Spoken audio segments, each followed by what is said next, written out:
السلام علیکم ورحمۃ اللہ وبرکاتہ.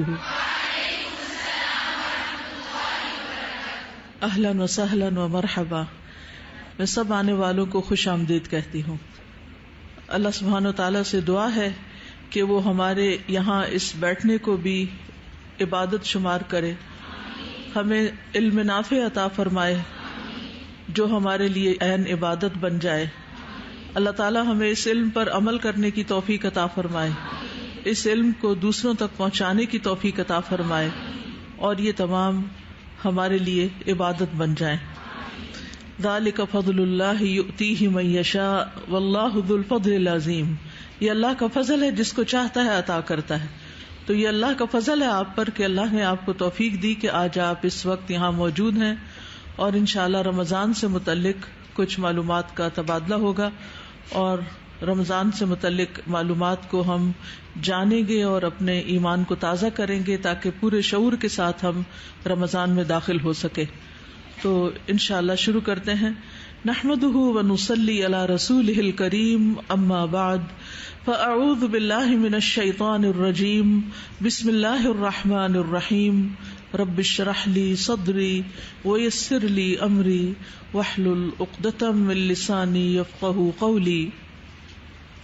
قرآن مجید میں سورۃ البقرہ میں اللہ سبحانہ وتعالی آیت نمبر 83 سے 85 تک اور کچھ آیات اس کے بعد بھی رمضان سے متعلق احکامات دیتے ہیں, روزے سے متعلق احکامات دیتے ہیں. اور یہ قرآن مجید کا واحد مقام ہے جہاں ہمیں رمضان اور روزوں سے متعلق معلومات ملتی ہیں. تو آئیے پہلے ان آیات کی تلاوت سنتے ہیں, پھر اس کے بعد دیکھتے ہیں کہ اللہ تعالی ہم سے کیا چاہتے ہیں. اعوذ باللہ من الشیطان الرجیم. بسم اللہ الرحمن الرحیم. یا ایہا الذین آمنوا کتب علیکم الصیام کما کتب علی الذین من قبلکم لعلکم تتقون ایاما معدودات. فمن كان منكم مريضا أو على سفر فعدة من أيام أخر وعلى الذين يطيقونه فدية طعام مسكين فمن تطوع خيرا فهو خير له وأن تصوموا خير لكم إن كنتم تعلمون. شهر رمضان الذي أنزل فيه القرآن هدى للناس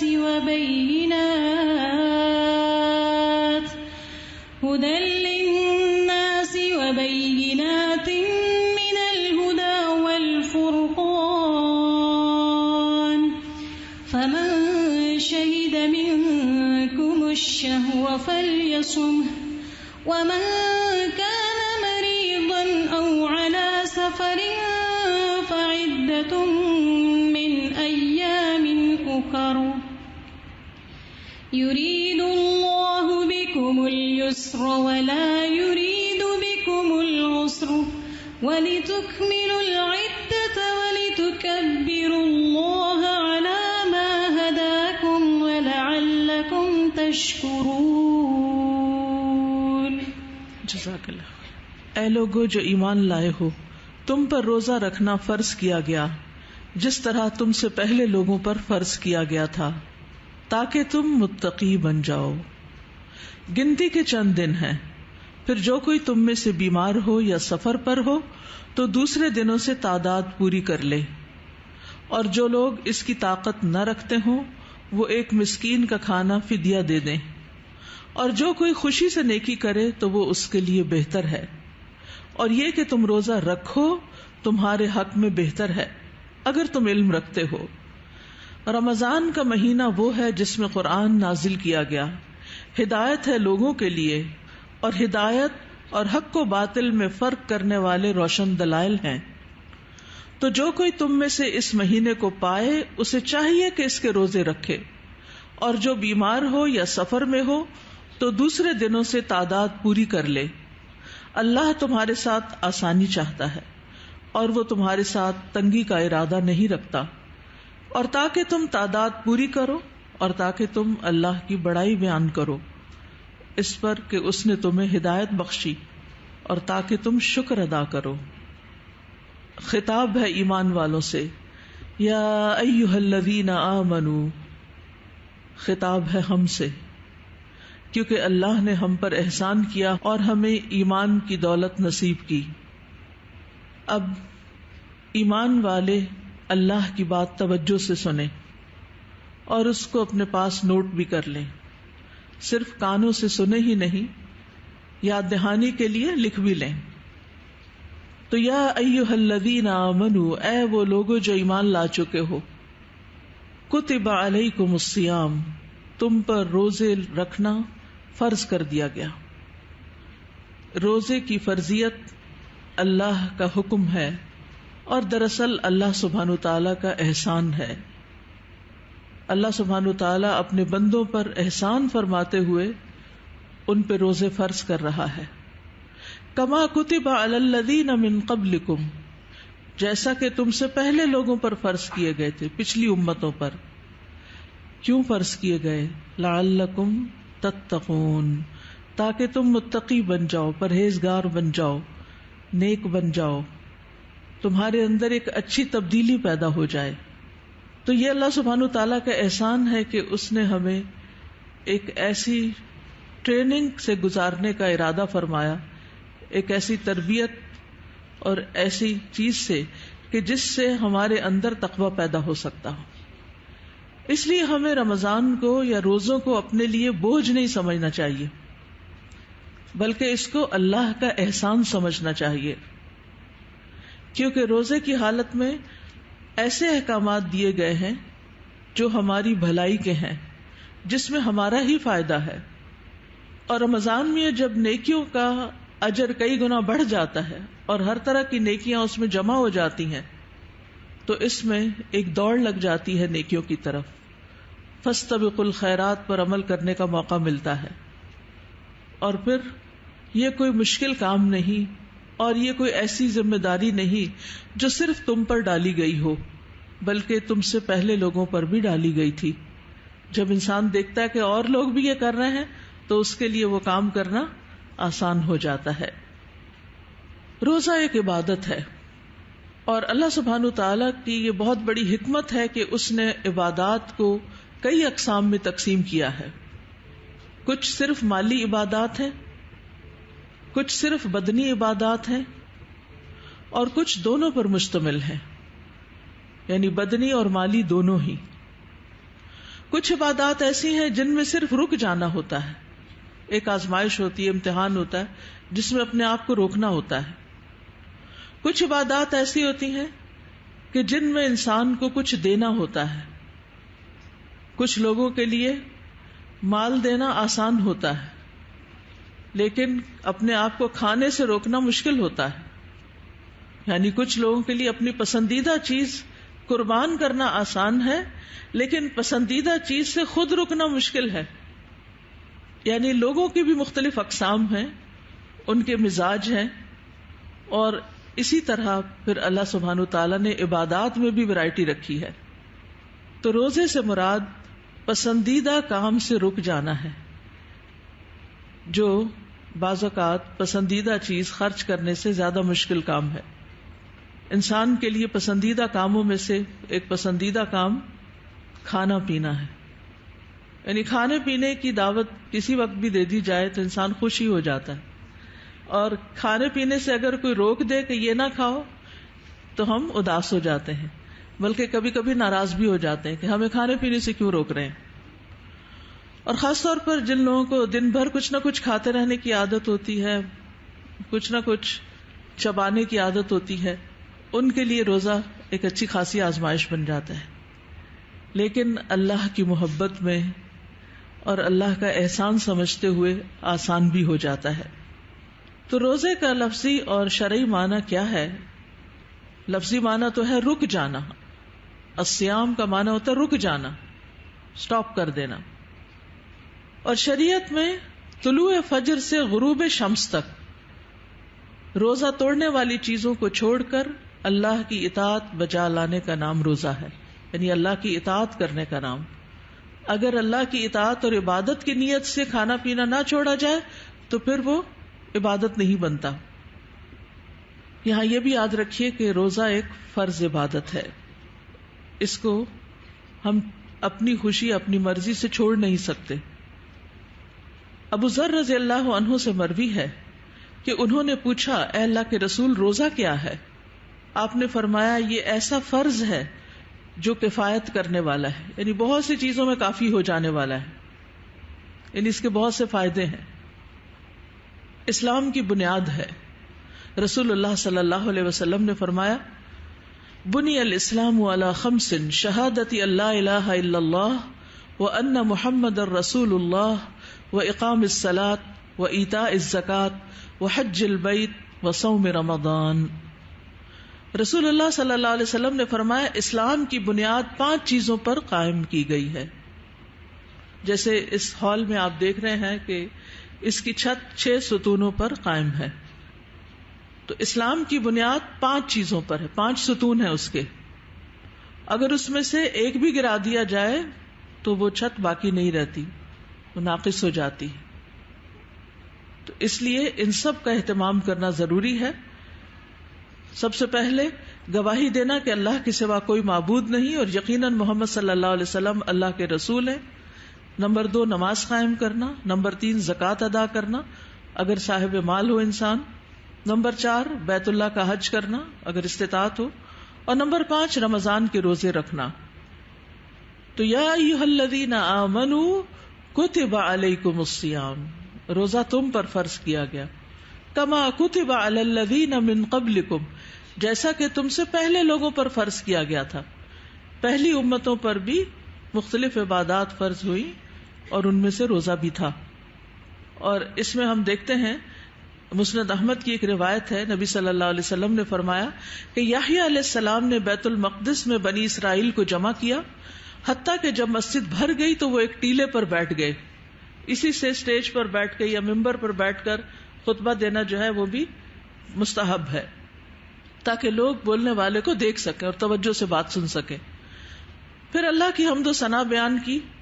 پھر فرمایا کہ اللہ تعالیٰ نے مجھے 5 باتوں کا حکم دیا ہے کہ خود بھی ان پر عمل کروں اور تمہیں بھی ان پر عمل کا حکم دوں. ان میں سے سب سے پہلی چیز یہ ہے کہ تم صرف اللہ کی عبادت کرو اور اس کے ساتھ کسی کو شریک نہ ٹھہراؤ. نمبر 2 میں تمہیں نماز کا حکم دیتا ہوں. تو اس سے کیا پتا چلتا ہے کہ نماز بھی پچھلی امتوں پہ فرض تھی. نمبر 3 میں تمہیں روزوں کا حکم دیتا ہوں، کیونکہ اس کی مثال اس شخص کی سی ہے جو بھری محفل میں مشک کی ایک شیشی لے کر آئے اور سب کو اس کی مہک کا احساس ہو. اور اللہ کے نزدیک روزے دار کے منہ کی بو مشک کی یعنی مسک کی مہک سے بھی زیادہ عمدہ ہوتی ہے. نمبر 4 میں تمہیں صدقہ کرنے کا حکم دیتا ہوں. اور نمبر 5 میں تمہیں کثرت کے ساتھ اللہ عز و جل کا ذکر کرنے کا حکم دیتا ہوں. اور اس میں ہم دیکھتے ہیں کہ رمضان میں یہ ساری عبادات اکٹھی ہو جاتی ہیں. رمضان کے علاوہ کسی اور مہینے میں یہ سب کچھ یکجا نہیں ہوتا. یاد رکھیے کہ روزہ اسلام کی مضبوط رسی ہے، اسلام کا 1/3 حصہ ہے، یعنی 1/3 ہے. آپ نے فرمایا اسلام کا حصہ 3 چیزیں ہیں، نماز، روزہ اور زکوٰۃ. روزے جیسا کوئی عمل نہیں. رسول اللہ صلی اللہ علیہ وسلم سے پوچھا گیا کون سا عمل افضل ہے؟ آپ نے فرمایا اپنے اوپر روزے کو لازم کر لو، کیونکہ روزے جیسا کوئی عمل نہیں. روزہ ایک ڈھال ہے. روزہ مومن کے قلعوں میں سے ایک قلعہ ہے جو اس کی حفاظت کرتا ہے. روزہ خیر کا دروازہ ہے. معاذ بن جبل سے روایت ہے کہ نبی صلی اللہ علیہ وسلم نے ان سے فرمایا کیا میں تمہیں خیر کے دروازے نہ بتا دوں؟ روزہ ڈھال ہے اور صدقہ گناہوں کو بجھا دیتا ہے. خیر کے دروازے ہیں یہ جن سے انسان داخل ہو کر نیکی پا لیتا ہے. اور روزہ جہنم سے بچاؤ کا ذریعہ ہے، اللہ کے عذاب سے بچاؤ کی ایک ڈھال ہے. مطرف سے مروی ہے، وہ کہتے ہیں کہ میں عثمان بن ابی عاص کے پاس داخل ہوا تو انہوں نے میرے لیے دودھ دینے والی اونٹنی کے دودھ کا حکم دیا. میں نے کہا میں تو روزے سے ہوں. انہوں نے کہا میں نے رسول اللہ صلی اللہ علیہ وسلم سے سنا وہ فرماتے تھے روزہ اللہ کے عذاب سے ڈھال ہے. یعنی دنیا میں بھی اگر کوئی عذاب آ رہا ہو یا آخرت کے عذاب جو ہے اس سے بچاؤ کا ذریعہ ہے. جیسے تم میں سے کوئی ایک آدمی جنگ میں اپنے بچاؤ کے لیے ڈھال استعمال کرتا ہے. تو اس سے کیا فائدہ ہوتا ہے کہ روزہ رکھ کے انسان اللہ کی ناراضگی سے، اللہ کے غضب سے، اللہ کے عذاب سے محفوظ رہتا ہے، جیسے قلعے میں آ جاتا ہے. لیکن شرط یہ ہے کہ انسان ایمان اور ثواب کی امید سے روزے رکھے، صرف رسمن رواجن نہ رکھے، صرف دوسروں کو دیکھ کر ہی روزہ نہ رکھ لے کہ رمضان آ گیا اب روزہ رکھنا، اب روزہ رکھ لیتے، بلکہ شعوری طور پر روزہ رکھے. یعنی ایمان کا مطلب یہاں کیا ہے کہ اللہ نے روزے پر جس طرح کے اجر کا وعدہ کیا ہے، کیا اجر کا وعدہ کیا کہ روزہ میرے لیے میں خود اس کی جزا دوں گا. انما یوفی الصابرون اجرہم بغیر حساب، صابرین کو ان کا اجر بے حساب ملے گا. تو روزے کا حساب گن گن کے نہیں دیا جائے گا، بے شمار دیا جائے گا کہ انسان اس کو گن نہ سکے. کبھی آپ کی زندگی میں کوئی ایسی چیز ملی کہ جسے آپ گن نہ سکے؟ کبھی بھی نہیں.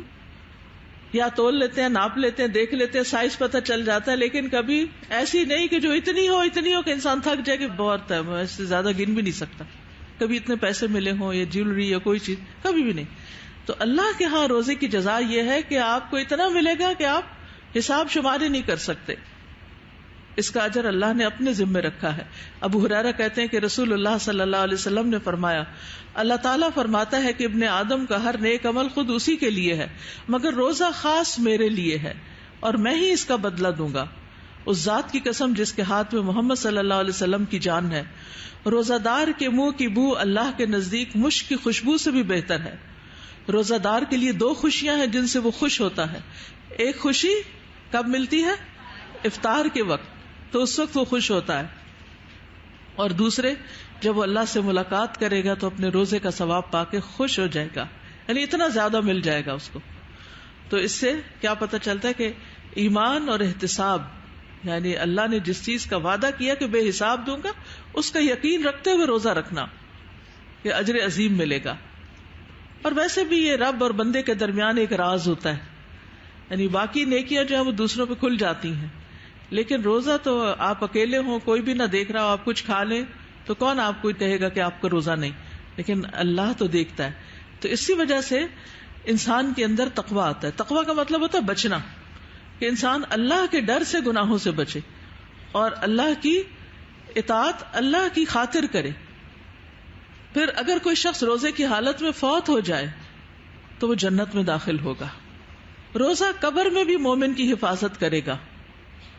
نبی صلی اللہ علیہ وسلم نے فرمایا میت کو جب اس کی قبر میں رکھا جاتا ہے تو وہ ان کے پلٹ جانے کے وقت ان کے جوتوں کی آواز سنتا ہے. اگر وہ مومن ہوتا ہے تو نماز اس کے سرہانے ہوتی ہے، روزہ اس کے دائیں طرف آ جاتا ہے، زکوٰۃ بائیں طرف، اور دیگر نیک کام، صدقہ، صلہ رحمی، لوگوں سے اچھائی اس کے دونوں پاؤں کے پاس ہوتے ہیں. اس کے پاس اس کے سرہانے کی طرف سے کوئی چیز آتی ہے تو نماز روک لیتی ہے، دائیں طرف سے روزہ روک لیتا ہے، بائیں طرف سے زکوٰۃ اور پاؤں کی طرف سے صدقہ خیرات اور دیگر نیکیاں روک لیتی ہیں. تو انسان قبر میں بھی محفوظ ہو جاتا ہے. تو یہ بھی روزے کا فائدہ. روزہ قیامت کے دن بھی سفارش کرے گا. روزہ کہے گا اے میرے رب، میں نے دن کے وقت اسے کھانے کی اور خواہشات کی تکمیل سے روکے رکھا، اس کے متعلق میری سفارش قبول کیجیے. پھر یہ جنت میں لے جانے والا عمل ہے. ایک شخص آیا اور کہنے لگا اے اللہ کے رسول، مجھے بتائیے اگر میں فرض نماز پڑھتا رہوں، رمضان کے روزے رکھوں، حلال کو حلال اور حرام کو حرام سمجھوں اور میں اس سے زیادہ کچھ نہ کر سکوں تو کیا میں جنت میں داخل ہوں گا؟ آپ نے فرمایا ہاں. اس شخص نے عرض کیا اللہ کی قسم میں اس سے زیادہ کچھ نہیں کروں گا. لیکن یہ ہے کہ ہر شخص کی استطاعت کے مطابق ایک بیئر منیمم یعنی بیسک ریکوائرمنٹ ہے جنت میں جانے کی، یہ مطلب ہے. پھر جنت کے درجات ہیں، جیسے ایک درجے سے دوسرے درجے میں کتنا فاصلہ ہے، جیسے زمین اور آسمان کا فاصلہ ہے. تو دنیا میں ہم بلند درجات چاہتے ہیں تو آخرت میں صرف جنت میں داخل ہونا ہی نہیں، بلند درجات کا طلبگار ہونا بھی ضروری ہے اس کے اعتبار سے. رسول اللہ صلی اللہ علیہ وسلم نے فرمایا جو شخص اللہ اور اس کے رسول پر ایمان لائے اور نماز قائم کرے اور رمضان کے روزے رکھے تو اللہ کے ذمہ حق ہے کہ اسے جنت میں داخل کرے. خواہ وہ اللہ کی راہ میں جہاد کرے یا اسی زمین میں بیٹھا رہے جس میں اس کی پیدائش ہوئی تھی. تو اس میں بھی ایمان، نماز اور رمضان کے روزے. روزے دار کے لیے جنت کا مخصوص دروازہ ہے، نام بتائیے. باب الریان. اور اس میں کون داخل ہوگا؟ صرف روزے دار داخل ہو سکیں گے، دوسرے نہیں. روزہ جہنم کی آگ سے 70 برس دور کرنے والا عمل ہے. رسول اللہ صلی اللہ علیہ وسلم نے فرمایا جو بندہ بھی اللہ کے راستے میں ایک دن روزہ رکھتا ہے، اللہ اس دن کی وجہ سے اس کے چہرے کو 70 سال تک آگ سے دور کر دیتا ہے. اتنی مسافت، یعنی 70 سال اگر کوئی چلتا رہے تو جہاں پہنچے جہنم اتنی دور اس سے ہو جاتی. اور یہ فرض اور نفل دونوں کے لیے ہے، یعنی اللہ کی خاطر جو روزہ رکھتا ہے. اسی طرح ایک اور حدیث میں آتا ہے، نبی صلی اللہ علیہ وسلم نے فرمایا جس نے اللہ کی راہ میں ایک دن روزہ رکھا تو اللہ اس کے اور آگ کے درمیان ایسی خندق بنا دیتا ہے جیسے زمین اور آسمان کے درمیان فاصلہ ہے، یعنی وہ جہنم سے اتنا دور ہو جاتا ہے. تو پھر بتائیے کہ روزہ بوجھ ہے، مشکل ہے، مصیبت ہے یا نعمت ہے؟ نعمت ہے، اللہ کا احسان ہے. اور پھر اس سے بڑا احسان کہ اس نے ہم پر فرض کر دیے. اگر یہ فرض نہ ہوتے، اوبلیگیٹری نہ ہوتے، لازم نہ ہوتے تو پھر کیا ہوتا؟ پھر نہ رکھتے. جس طرح ہم سارا سال نفل روزوں کے ساتھ کرتے ہیں نا، رمضان میں ہم پکے وعدے کر رہے ہوتے ہیں اب تو روزہ رکھنا کچھ مشکل کام ہی نہیں ہے، اس سال تو میں انشاءاللہ سارے مہینوں کے ایام میں بیت کے روزے رکھوں گی. پھر وہ کوئی ایک رکاوٹ آئی، بس پھر بھول گئے، پھر اگلی دفعہ پھر سستی ہو جاتی، پھر سستی ہو جاتی، 100 تعویلیں ہم کر لیتے ہیں. تو اس لیے یا ایھا الذین آمنوا کتب علیکم الصیام کما کتب علی الذین من قبلکم لعلکم تتقون، تاکہ تم میں تقوی پیدا ہو جائے، تم متقی بن جاؤ. یہ تمہارے فائدے کے لیے فرض کیے گئے. تقوی جو ہے یہ مطلوب ہے ہماری زندگی میں، اور ہمارے لیے ایک موٹیویشن کا کام کرتا ہے سارے نیک اعمال کے لیے. ایک کی ہے، اگر تقوی آ جائے تو ساری نیکیاں آسان ہو جائے. گویا ہم اس وقت جس حال پر ہیں اللہ سبحانہ وتعالی ہمیں اس سے اگلے حال پہ دیکھنا چاہتا ہے. یہ پروگریشن کا ٹائم ہے، یہ بہتری کی طرف جانے کا قدم ہے، یہ اگلے درجے کی طرف جانے کا موقع ہے، یہ تبدیلی کا موقع ہے. رمضان آ رہا ہے ہمیں ایک درجے سے دوسرے درجے تک لے جانے کے لیے، اور یہی ہماری نیت ہونی چاہیے، اور اسی مقصد کو ہمیں اپنے سامنے رکھنا چاہیے کہ اللہ سبحانہ وتعالی ہمارے اندر تقوی پیدا کرنا چاہتا ہے. اب دیکھیے کہ ہم میں سے ہر شخص اپنے ایمان کے اعتبار سے، اپنی عبادات کے اعتبار سے، اپنے اخلاق کے اعتبار سے، صدقہ خیرات کے اعتبار سے اور دیگر نیکیوں کے اعتبار سے مختلف درجے پر ہے. وَلِكُلٍّ دَرَجَاتٌ مِّمَّا عَمِلُوا، ہر ایک کے لیے درجے ہیں اس کے مطابق جو انہوں نے اعمال کیے. تو ہم جس بھی درجے پر ہیں، ہمیں نہیں پتا، یہ اللہ کو پتا ہے کہ کون کہاں ہے. وہ جو ہمارا اسکیل ہے نا، وہ تو دیکھتے رہتے ہیں، یشہدہ المقربون، وہ فرشتے جو ہے نا وہ دیکھتے رہتے ہیں، اوپر جا رہا ہے گراف کے نیچے جا رہا ہے، نیکیوں میں یہ آگے بڑھ رہے ہیں یا اور پیچھے آ رہے ہیں یا نیچے کی طرف جا رہے ہیں. تو الحمدللہ رمضان آتا ہے، نیکیوں کا شوق آتا ہے، اور کئی نیکیاں جو ہم پر فرض کر دی کہ پھر وہ کر کے ہم جب کسی قابل ہوتے ہیں تو 6 مہینے تک تو کچھ اثرات رہتے ہیں، پھر آہستہ آہستہ ڈاؤن فال شروع ہو جاتا ہے. پھر رمضان آتا ہے تو پھر ہم یقیناً اس درجے سے نیچے آ چکے ہوتے ہیں. پھر اللہ تعالیٰ ایک اور موقع دیتا ہے اور ہم پھر اوپر چڑھتے ہیں. تو یہ اوپر جانے کا ایک موقع ہے، درجوں میں آگے بڑھنے کا موقع ہے. تو اس لیے شکر گزاری کے جذبات کے ساتھ اور شوق کے ساتھ اس کا استقبال کریں، اور خوشی کے ساتھ روزے رکھیں، اور کسی قسم کا کوئی گلہ شکوہ نہ کریں کہ اس دفعہ تو بہت گرمیوں میں روزے آ رہے ہیں، پتہ نہیں بنے گا کیا. نہیں، اللہ کا احسان کہ جس نے یہ ہم پر فرض کیے اور ہمیں اس کے اتنے زیادہ فوائد عطا کر دیے. اور سب سے بڑا فائدہ جو یہاں اللہ تعالیٰ نے خود بتایا وہ کیا ہے؟ لعلکم تتقون. تو ہم نے حاصل کیا کرنا ہے بھوکے پیاسے رہ کے؟ تقوی. تقوی کیا چیز ہے؟ تھوڑا سا سمجھنے کی ضرورت ہے. فیروز آبادی کہتے ہیں، لغوی ہے، تقوی ہر اس چیز سے پرہیز کرنا جس میں نقصان ہو، نقصان دہ چیزوں سے بچنا، اور وہ ہے نافرمانی کے کام اور فضول کام. ایک تو ہے سراسر نافرمانی اور ایک ہے فضول کام. تو رمضان میں ہم اپنے وقت کی حفاظت کرتے ہیں اور کانشیسلی ہم روزہ رکھنے اور پھر ذکر کرنے اور تراویح پڑھنے اور نیکی کے کاموں کی طرف دوڑ پڑتے ہیں اور گناہوں سے بچتے ہیں, اپنی زبان کے غلط استعمال سے بچتے ہیں کہ جس کے گناہ سب سے زیادہ آسان ہے. دیکھیے, اگر ہاتھ سے کوئی گناہ کرنا ہو تو ہاتھ اٹھانے میں, اس تک پہنچنے میں, کرنے میں ٹائم لگتا ہے. کسی جگہ جا کے کوئی غلط کام کرنا ہو تو پاؤں سے چل کے جانے میں وقت لگتا ہے, لیکن زبان چلانے میں نہ اس کو کہیں جانا پڑتا ہے, نہ اس کو کوئی تھکاوٹ ہوتی. پیدل چلنے میں بھی تھک جاتا ہے انسان, ہاتھ اٹھا کے مارنے میں بھی. کسی نے مجھے کہا کہ میں نے شاید کسی کو مارا تو میرا اپنا ہاتھ سوج گیا, یعنی اس میں بھی تکلیف اور مشقت ہے. زبان چلانے میں تو کچھ مشقت نہیں. 1 گھنٹہ بھی آپ بولیں تو آپ کی زبان نہیں تھکے گی. آپ کا دماغ تھک سکتا ہے, آپ ویسے تھک سکتے ہیں, لیکن زبان نہیں تھکتی. تو یاد رکھیے کہ یہ سب سے خطرناک چیز ہے ہمارے جسم کے اندر, کہ جس سے بہت تیزی سے اور بہت جلدی گناہ ہو جاتے ہیں. اب مثلاً آنکھوں کا گناہ ہے, کوئی چیز سامنے آئے گی تو حرام چیز دیکھیں گے تو پھر ہی کچھ گناہ ہوگا, یا کان سے کوئی غیبت سنیں گے تو. لیکن زبان تو کہیں بھی بیٹھے آپ کسی بھی وقت چلا سکتے ہیں. تو تقویٰ کیا ہے؟ ہر اس چیز سے پرہیز کرنا جس میں نقصان ہو. ایک قول یہ بھی ہے کہ تقویٰ سے مراد نفس کی لذتوں کو چھوڑنا ہے. اچھا, لذت کھانے پینے میں ہے, لذت مرد اور عورت کے جسمانی تعلق میں ہے, لذت خوب سونے میں ہے.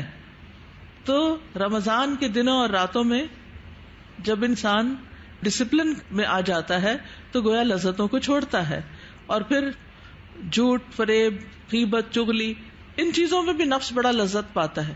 کسی کی عزت گرانا, کسی کے خلاف باتیں کرنا, کسی کو 4 سنا دینا. تو ان سب چیزوں سے رکنا جو ہے یہی تقویٰ ہے, اور یہ رکنے کی پریکٹس ہوتی ہے. عربی میں کہتے ہیں دورہ تدریبیہ, یعنی ایک ٹریننگ پیریڈ. لعلکم تتقون, تاکہ تمہیں رکنے کی پریکٹس ہو جائے اور تم پھر آخر کار رک ہی جاؤ.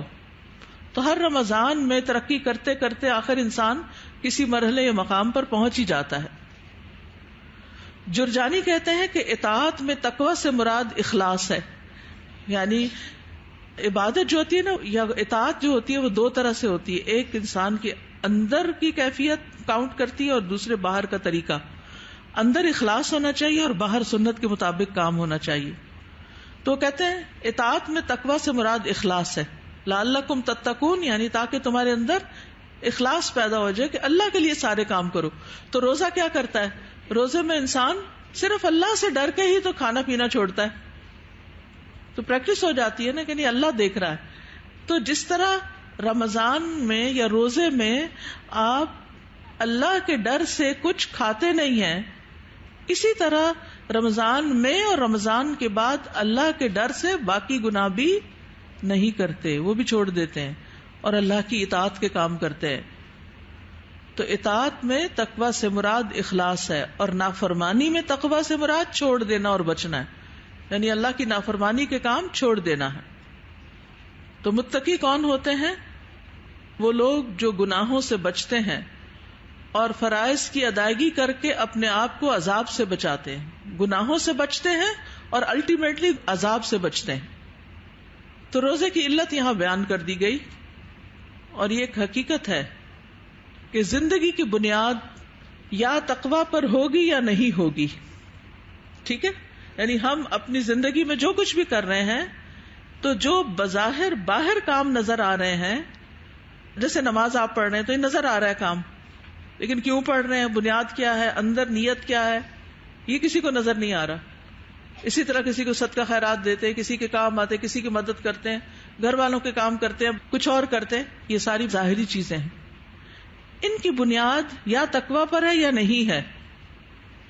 سورۃ التوبہ کی آیت نمبر 109 اللہ تعالیٰ فرماتے ہیں, افمن اسس بنیانہ علی تقوی من اللہ ورضوان خیر ام من اسس بنیانہ علی شفا جرف ہار فانہار بہ فی نار جہنم واللہ لا یہدی القوم الظالمین.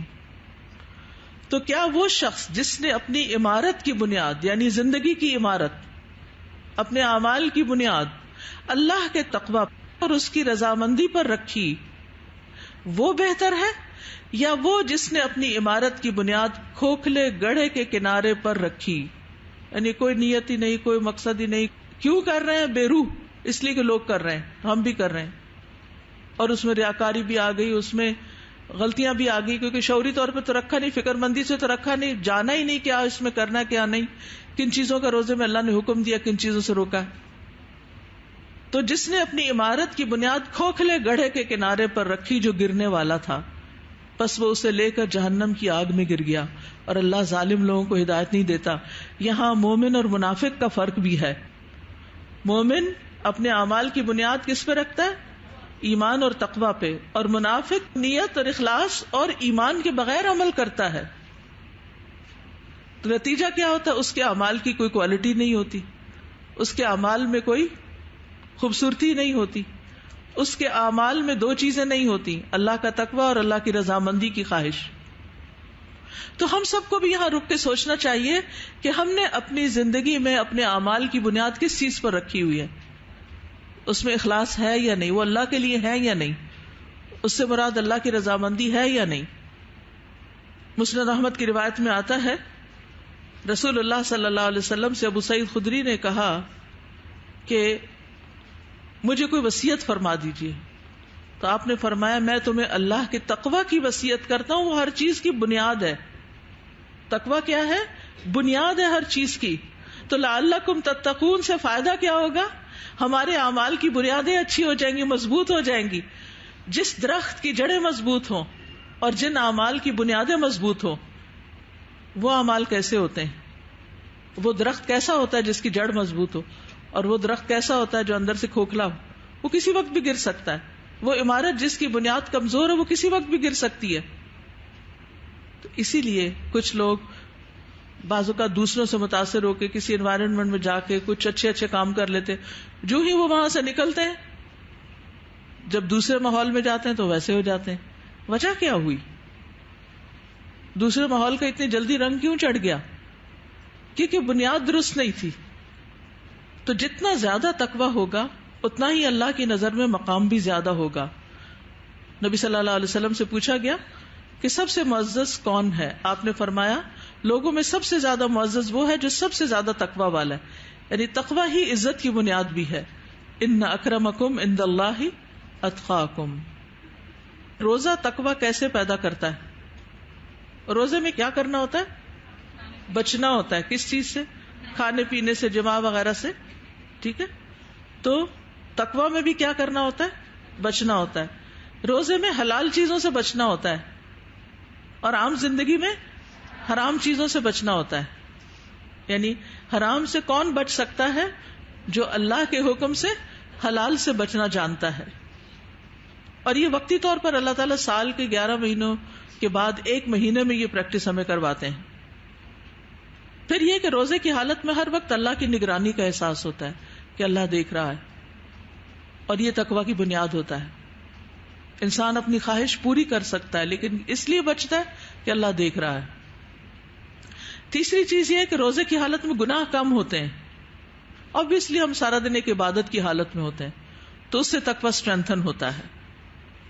شیطان ابن آدم کے اندر ایسے گردش کرتا ہے جیسے رگوں میں خون گردش کرتا ہے، تو روزے کے ذریعے سے خون میں شیطان کا اثر کم ہو جاتا ہے، گناہ کم ہو جاتے ہیں، نیکیوں کا غلبہ ہوتا ہے۔ پھر یہ کہ اللہ کی نعمتوں کا شکر آتا ہے۔ وہ کیسے؟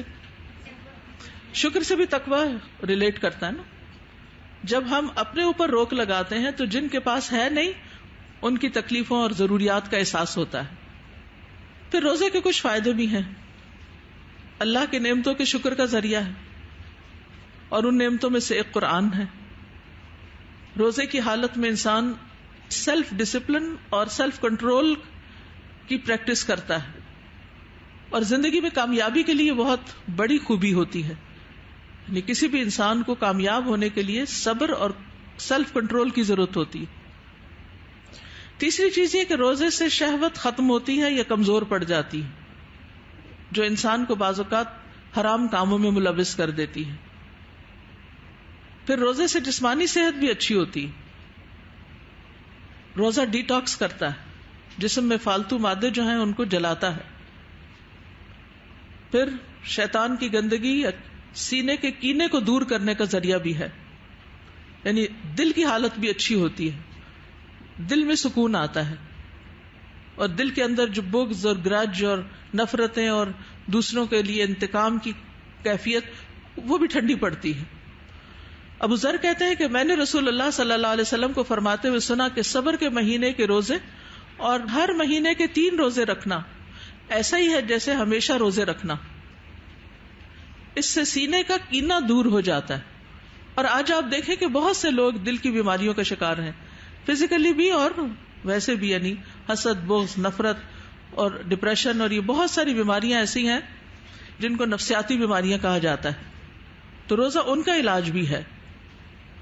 ابو ذر کہتے ہیں میں نے پوچھا سینے کے کینے سے کیا مراد ہے؟ فرمایا شیطانی گندگی، یعنی شیطان کے وسوسے. اچھے بھلے انسان کو شیطان آ کے ایک دم دبوچتا ہے اور اس کے دل پہ حملہ آور ہو جاتا ہے، اور وہی چیزیں جو اس کو اچھی لگتی ہیں اس کو بری کر کے دکھانے لگتا ہے. یعنی جو رشتے ہماری زندگی میں بڑے قیمتی ہوتے ہیں، بڑے پیارے ہوتے ہیں، انہی کے خلاف ہمارے دل میں بدگمانی ڈال دیتا ہے. تو انسان پھر بے بس ہو جاتا ہے ان کے آگے. اتنا کنٹرول کر لیتا ہے شیطان، جس طرح ایک طرح سے پوزیس کر لیتا ہے کہ انسان بے بس ہو جاتا ہے. کیا میں کروں تو کروں کیا؟ ہیلپ لیس ہو جاتا ہے. تو یہ روزے کی عبادت اس کو اپنی اس کیفیت پر بھی قابو پانے میں مدد دیتی ہے.